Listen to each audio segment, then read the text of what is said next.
Hey, what's going on, guys, and welcome back to Monster Tamer News, the segment on this channel where we go over the past week's developments in the monster taming genre. Now, this week we have the Cassette Beast's price and the confirmation that they will be supporting mods for the game. We have some interesting Lumentale news that is kind of unfortunate, the insane success of the Poglings Kickstarter, some new info about Aethermancer, the game being developed by the Monster Sanctuary devs, and more. So, as per the usual, make sure to sit back, relax, subscribe for daily monster taming videos, and let's dive in.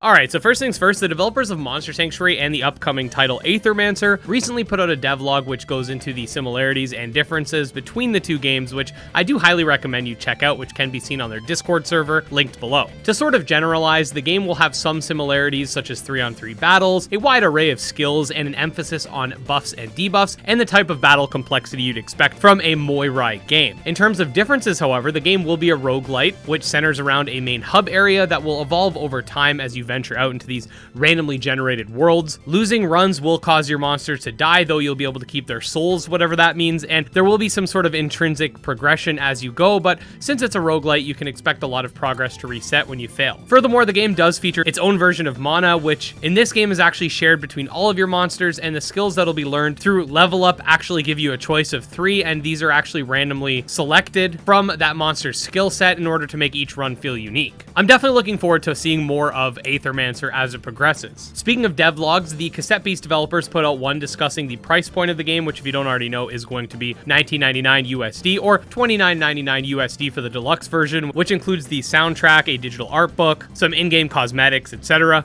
If you want more information on the deluxe edition, in my opinion, on the price and all of that stuff, I will leave a video linked below for you where we did just that. Now, that being said, the developers also mentioned in that devlog that they'd be supporting mods for the game, which isn't really my area of expertise per se, so if you want to learn more about that, you can check out my buddy Barry Bandit's video where he goes into the implications of having mods in Cassette Beasts, linked below. The game is releasing on April 26th, and earlier today I did put out a video showcasing the first 20 minutes or so of the game. You can expect a similarly lengthed, roughly 20-minute Let's Play every day leading up to launch, so that's going to be 9 Let's Play episodes. Then on launch day, when episode 10 comes around, the Let's Plays will be a little longer. Furthermore, I've already got a ton of guides pre-planned for you guys, so there's going to be a ton of Cassette Beast content on this channel. So if you've been around since the Nexomon, Coromon, Monster Sanctuary, etc. days, you know when a major game like this that I'm really interested in releases, I go kind of nuts, so expect a lot of that. Lumentale had a small dev update where they basically stated that the game is in full-time development as of now, which lines up with their final Xenoverse update that recently launched, but unfortunately,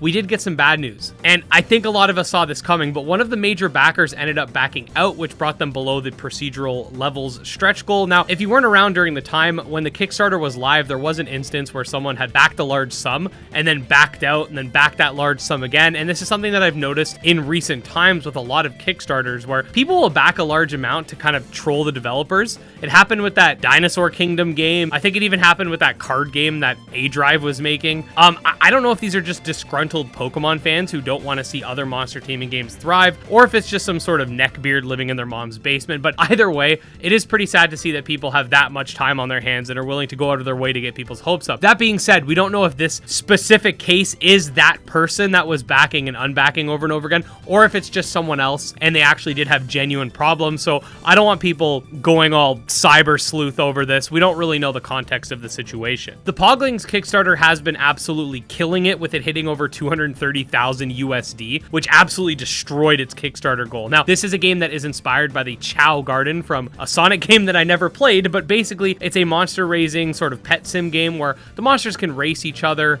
evolve, grow, etc. We went over all of this game's information as outlined in the Kickstarter in an earlier video this week, so I will leave that linked below. Next up, we have the rapid fire news for updates that don't require lengthy explanations. So first things first, we have a really small piece of Nexomon 3 information, and this is thanks to Nazir for bringing this up, but looks like Nexomon 3 will have multi-battles as a very common occurrence. The developer notes that these will be 3-on-3 battles, which I think is quite interesting. The Digimon Games Twitter announced that Japanese voiceover is now available for the European version of the game, which honestly is kind of weird considering I thought it was already a thing, but I guess not. Here we get to see the fishing mechanic in Moonstone Island. We got a quick look at status lowering effects for Disc Creature's World, a new Sentius for Sky Climbers, some new step forms for Gremlins, confirmation that there will be breeding in Tales of Tenorio, a screenshot of a new desert area for Moncraft, a new pixel for Pixel's digital creatures, a new Abomi for Abomination, and finally, last but not least, yet another gameplay clip for Palworld.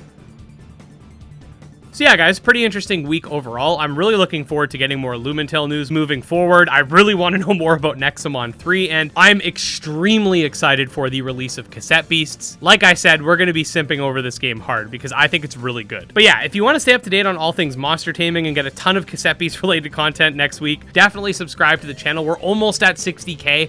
Let's see if we can get there before Cassette Beast comes out. But either way, I just appreciate you guys watching. And yeah, definitely make sure to check out my Twitter, Discord, Patreon as well. Special thanks to our patrons, especially Jim Hamilton, Dro Ghost, Dark Persona, Candy Morency, and Exodus. And we'll see you next time. Peace.